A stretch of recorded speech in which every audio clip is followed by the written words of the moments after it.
आप देख रहे हैं हेडलाइंस 24 उत्तर प्रदेश चुनाव महामुकाबला में मैं आपके साथ जफरुल हसन सिद्दीकी। भारत में चुनाव किसी उत्सव या त्योहार से कम नहीं होते और इस वक्त देश के 5 राज्यों में इलेक्शन होने वाले हैं जो 10 फरवरी से शुरू होकर 7 मार्च तक चलेंगे और 10 मार्च को उम्मीदवारों की किस्मत का फैसला होगा। उत्तर प्रदेश चुनाव सबसे अहम माने जाते हैं। वैसे तो ये असेंबली इलेक्शन है लेकिन पार्लियामेंट के इलेक्शन से कम नहीं है क्योंकि ये देश का आबादी के हिसाब से सबसे बड़ा राज्य है और दिल्ली की गद्दी का रास्ता, पार्लियामेंट का रास्ता लखनऊ से होकर ही जाता है। जिसने उत्तर प्रदेश जीत लिया, दिल्ली का तख्त व ताज उसके नाम हो जाता है।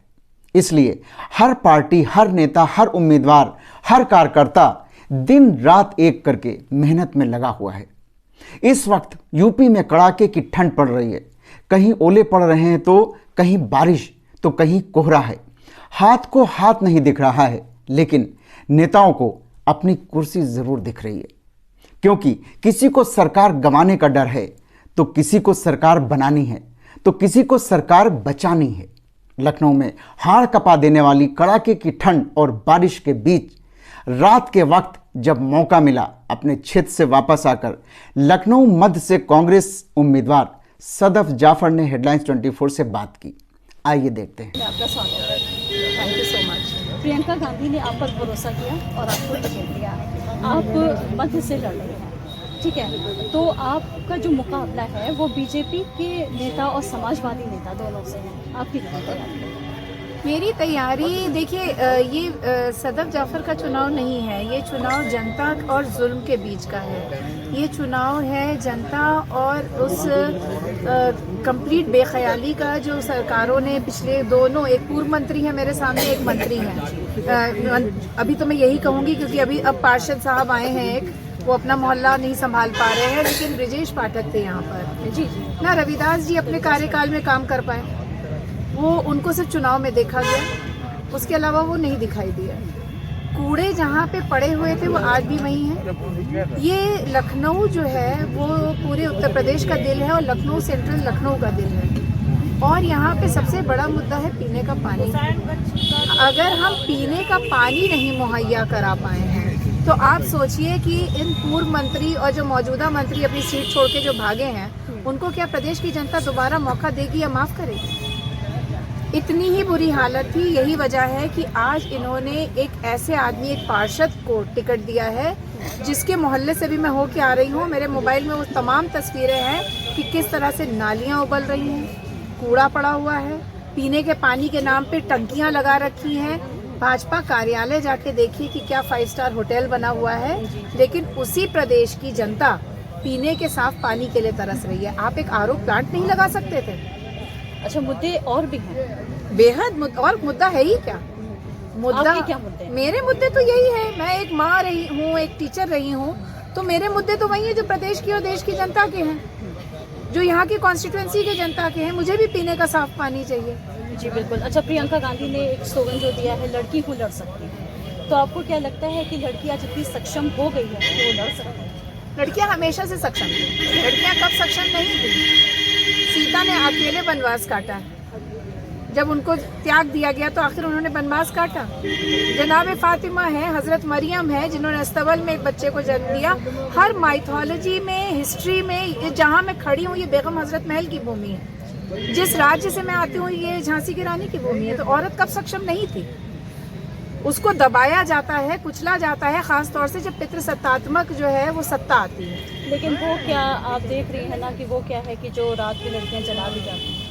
हाँ, तो ये उत्तर प्रदेश में हो रहा है योगी सरकार में, क्योंकि योगी जी कहते हैं कि औरत जब घर के बाहर निकलती है तो अपनी एनर्जी वेस्ट करती है, उसका काम खाना पकाना, बच्चे पालने में है। तो एक पितृसत्तात्मक राज्य में महिलाओं का यही हाल होगा। प्रियंका गांधी जी का ये मानना है कि लड़की हूँ, लड़ सकती हूँ। किन चीज़ों के लिए लड़ सकती है वो लड़ेगी सशक्त होने के लिए, वो लड़ेगी बेहतर सुरक्षा के लिए, वो लड़ेगी एक बेहतर एजुकेशन के लिए, बेहतर हेल्थ के लिए। तो इन तमाम चीज़ों के लिए जब लड़की लड़ेगी तो समाज भी तो बेहतर होगा। बिल्कुल। सीए एनआरसी के टाइम पे जब आपने एक मुखर होकर आप सामने आई थी तो आपने काफ़ी प्रताड़नाएं भी झेली, उसके बारे में कुछ बताइए। देखिए वो तो बहुत पुरानी बात हो गई और अकेली मैंने नहीं झेली, तमाम महिलाओं ने झेली जो घंटा घर में ओस में बारिश में बैठी रहीं। उन तमाम लड़कों ने झेली जिनको मारा गया, पीटा गया, उन पे फर्जी मुकदमे लगाए गए। उन तमाम लोगों ने भी झेली जिनकी मेरे साथ तस्वीरें लगा दी गई होर्डिंगों पर।